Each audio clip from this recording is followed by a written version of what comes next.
శ్రీరాముడు తన స్వహస్తాలతో చేసిన సైకతలింగం గురించి తెలుసుకుందాం.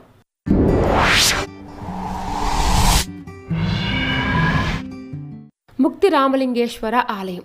ఈ ఆలయం పెన్నా నదిగా పిలువబడే పినాకినీ నది ఒడ్డున ఉంది. ఈ శివలింగాన్ని ప్రతిష్ఠించింది శ్రీరాముడు.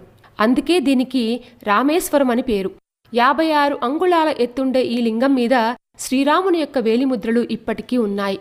ఇక్కడికి కొన్ని అడుగుల దూరంలోనే శ్రీ హనుమత్ లింగక్షేత్రం కూడా ఉంది. ఆంజనేయ స్వామి కాశీ నుంచి తీసుకొచ్చిన శివలింగాన్ని శ్రీరాముడు ప్రతిష్ఠించింది కూడా ఇక్కడే.